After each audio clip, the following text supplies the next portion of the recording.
Hello, my name is Adam Recklow. I'm the instructional designer for the Title III STEM grant, and welcome back to the Tech Training Series. Today, what I'd like to show you is how I helped in designing the Chem 1025 Introductory Chemistry course in accordance with the QM Rubric Standard 1. So first, let's look at the QM Rubric and what the first standard is and what it entails.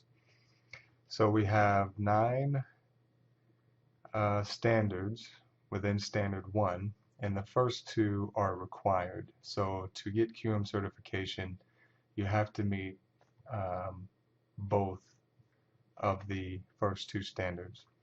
So what are those? 1.1 is instructions make clear how to get started and where to find various course components. Okay, so I'm going to pull up the course, and keep in mind the standard is makes clear how to get started and where to find various course components. So here's the course. This is the home page, the landing page. So when students log into the course, this is the first thing that they're going to see. So we have a banner, the number of the course, the name of the course, welcoming them to the course, and then next steps. So click on Getting Started on the left navigation bar to start. So we've already completed the first half of Standard 1. So just letting the students know where to get started. So here, the way that I designed the course was I wanted to make it easily navigable for students to get from one place to the next. So here I have a link to the Getting Started section.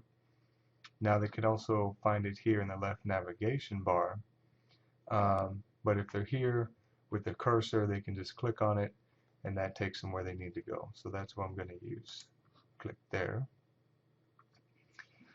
Now the next part of Standard 1 was where to find various course components. Okay, so the Getting Started section kind of is that second part of Standard 1, the various course components. So we have course information, and then we have instructor information, course syllabus intro, course technology, what technologies they're going to use in the course, accessibility guides, privacy statements, IT support, academic resources, student services, institutional policies, and then next steps. So these are all the various components of the course, and then also how to be successful in the course, how to use academic resources, how to use IT support, how to contact IT support, where to find the academic and student resources. So that's kind of what it entails when it says various course components. And then most importantly, course technology, what course technologies they're going to be using in the course. Now this information is also shared within the syllabus. So I'm going to open up the syllabus. What we have is the, again, contact information, course description, learning resources. This tells them more about where they can find the book, how to log into Pearson Mastering, which they're going to use, what the prerequisites are, what the co-requisite is, learning outcomes, and such. So these are all the various course components. I'm not going to go through all of them right now, but because we are going to eventually cover each of them.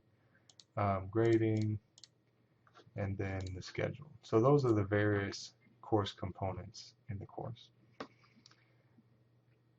Okay, so what is the next standard? So let's just cross that off. We've completed the 1.1. So what's the next one? Learners are introduced to the purpose and structure of the course. Okay, I think that's going to be in the syllabus. I'm pretty sure that's in the syllabus.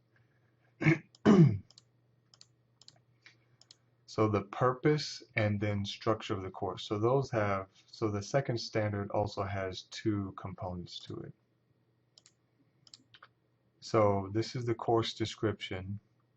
So this kind of is covering what the purpose is. So covers elementary treatment of mathematical tools of the chemist, atomic theory, periodic arrangement, chemical bonding, nomenclature, chemical reactions, stoichiometry, designed for students with no chemistry background. So that is the purpose. Introductory course. If you don't know anything about chemistry, this will give you all the information you need to get a good background. Okay, and the second component was the structure of the course. Now that is achieved with the schedule, and here it's labeled tentative schedule. So here we have the tentative schedule with the week that they have different assignments, what the assignment is, if it's in Blackboard or Mastering Chemistry. Due dates can be found in the respective technology. So in Blackboard, you'll know there's not any due dates for these particular assignments, but at least in Blackboard, if there was, then we could put those there. But in Mastering Chemistry, there are due dates, and they can find those in the Mastering Chemistry tool. So these are the due dates.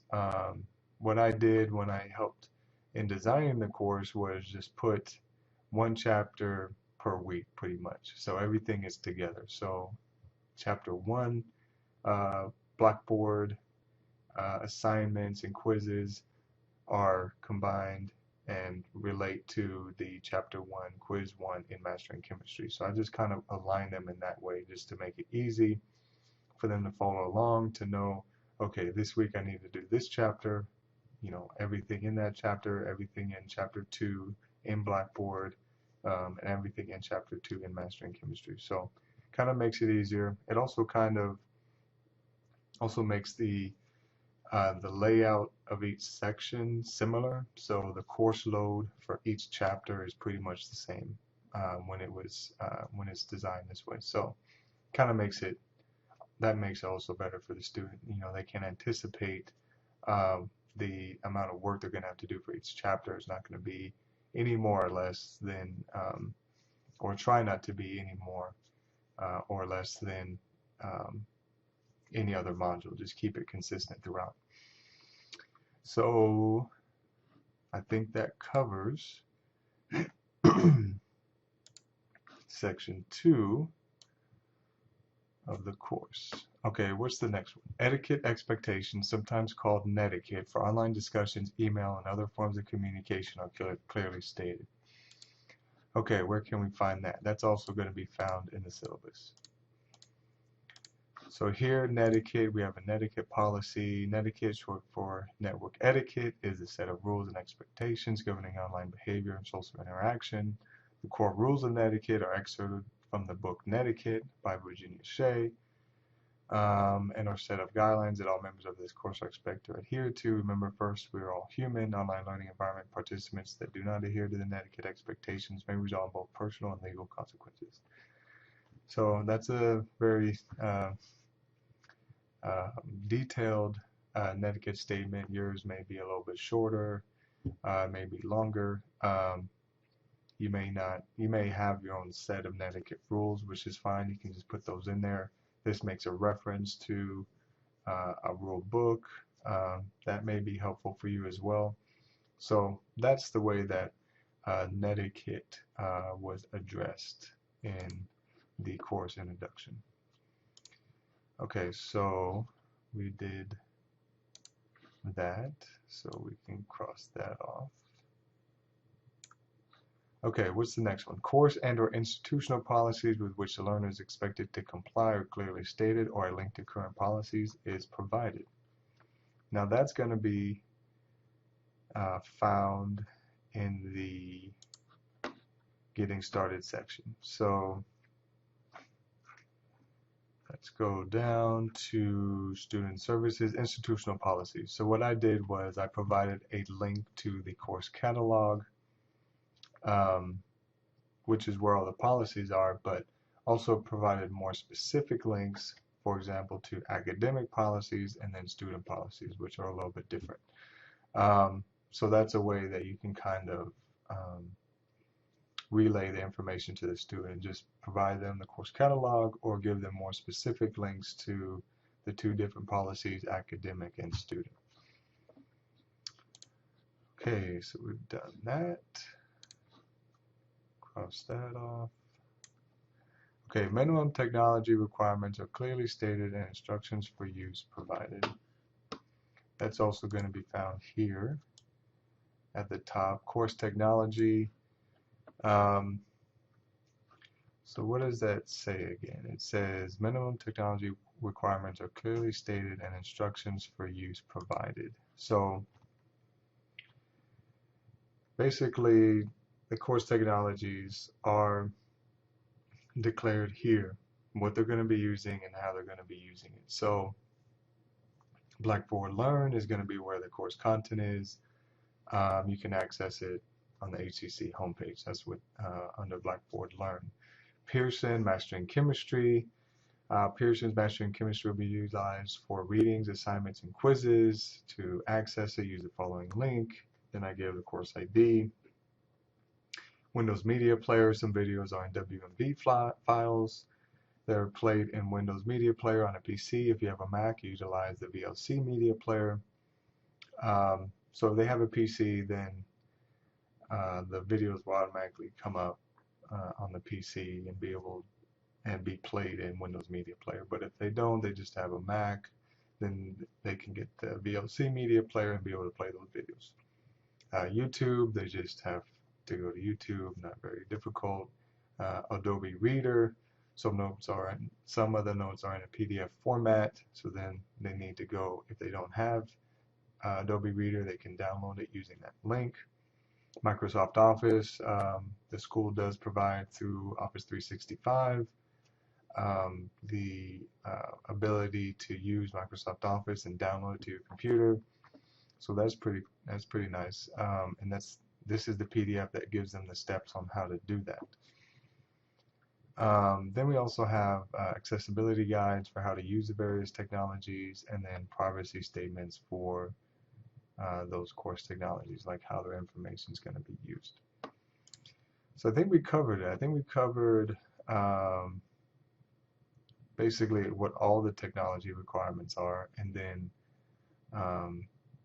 how and instructions for use provided. So how to use them, how they're going to be used, and how to access them. Like what links to go to, how to download the VLC Media Player, for example, things like that. You want to provide that information to the student so they have access to the minimum requirements as far as technology goes. So I think we've covered that. Now what's the next one? Prerequisite knowledge in the discipline and/or any required competencies are clearly stated. And that's also found in the syllabus. So in the beginning, I think you saw me mention that course description, prerequisites, college level reading, writing, math skills, and then co-requisite. Also, they have to be signed up for the QM 1025 lab. So that covers that as well. So we've done that. The next one is minimum technical skills expected of the learner clearly stated. That was mentioned also in the last one. So it said prerequisite college level reading, writing, math skills required. So there isn't really any prerequisite knowledge in this particular course. It is introductory chemistry. It's supposed to give you a background in chemistry, so we kind of were able to do a 2-for-1 there. The next one is a self-introduction by the instructor is appropriate and is available online. So I made that available actually within the course. So this is Madhu's introductory video. And this is available on YouTube, but it's unlisted, so it can't be found unless students click on the link. They can't actually search for it within YouTube. Hopefully it'll pull up. It may not, which is okay, but at least you know that the video is available. Also, what I did was I disabled the comments. I did a few things so that it's basically just a video. It's not something that can be commented on or shared or embedded or things like that. So that's something you can do on the back end when you publish your video, is to make those kind of changes to it so that the video just can't be shared anywhere and everywhere. Okay, so this is the introductory video. So it's buffering. Hello everyone, welcome to Modern Chemistry class. So there's where the video can be found. So that's the introductory video, and it says here, introduction by the instructor. So she does introduce herself, is appropriate, and is available online. So we have completed that. The next one is learners asked to introduce themselves to the class. Now this is not something that's actually addressed in the course online. This is a hybrid course. So the students are going to be introduced when they meet each other face to face. And that's something that will be put into the documents when you go through your QM certification, and they say, and they want to know more information about your course. You can say, okay, in reference to standard 1.9, I don't ask them to introduce themselves online, but because it's a hybrid, when we do meet, you know, everyone does introduce themselves to the course. So that's something that she mentioned to me that she was going to do. So we can cross that off. Whoops, let me go back. So we've done that. So we've now done all the standards. So that's how you meet the QM Rubric Standard 1. Now what I also want to show you real quick is, you're probably looking at this, you're saying, okay, well, how did you design it in this way? And that's a good question. Now, one thing before we get to that is next steps. What I also want to mention is I tell them that after reading through this, they have to go to the course content and then begin with getting started. So after reading the getting started section, they have a getting started module. So course content, getting started. So here it just tells them to review the information in the getting started section, review the syllabus, review the introduction video, then take a short quiz. It's only a 10-question quiz, and it's worth 1 point. So that is just to make sure that they know the information, so they can't come to you later and say, oh, I didn't know this, or I didn't know the due dates, or I didn't know what the minimum technology was, or I couldn't do this. All the information is there. It's all provided. All of it is either in the getting started section or the syllabus. So it's all there for them to take advantage of. And this is just forcing them to read through that information and to answer these 10 short questions that are pretty easy. Like I mentioned before, I try to make the course easily navigable. So if they click on this or they click on this, this takes them back to course content. They click on the header, that also takes them back to course content. Now, before we end, we will discuss how I was able to make the page in this way. Now, the way that this page is made is using a blank page. It's not made using a file or a folder. So I'm going to go into edit mode so you can kind of see what this looks like. So this is what the content looks like, just a blank page. You can go in and make changes to the HTML as well if you want to get a little bit more detailed in what you're doing, a little more specific. Sometimes it helps in certain cases. But essentially, it's just a wiki. You're just making changes, you're saving it, and you're submitting it. So how do you do that? Course content. If you start in course content, you go to build content, and you're going to go to blank page. And this is how it comes up. So it's just a blank page, doesn't have anything. What I would typically do is, we'll just save this as new page. And we'll go to the bottom, submit. And we have a new page at the bottom here. So what I would typically do is, for example, go to one section and HTML. It works better with HTML. Copy the HTML. Control Alt, Control C for copy. I'm going to cancel that. Then I go back to course content, go to new page, open up HTML again, and paste. And then click update.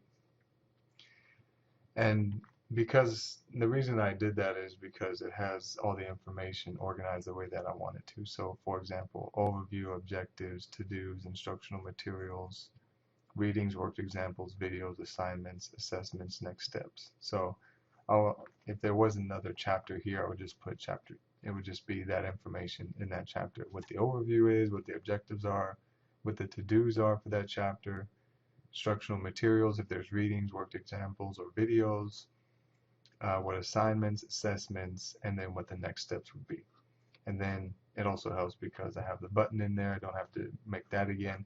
This makes it easier so you don't have to keep what you would typically be doing over and over again from scratch. So after this, then you have to click submit. And I didn't change the name. It's still just new page. I would change the name up here. So submit, and that's the new page. Now if it was another chapter, it'd be chapter 11, then I would change it to that. But it's not actually a page. It's nothing, so I'm going to delete it.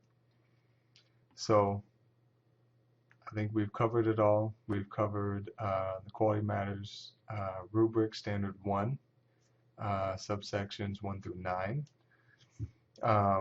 We've also covered what tools I was able to make the course in and how I helped in designing the course in a certain way to make it not only more easily navigable but more legible, just easier for the student to get from one section to the next and know what they need to do, and just everything on one page, not having to go through several folders and sections to get where they want to get to.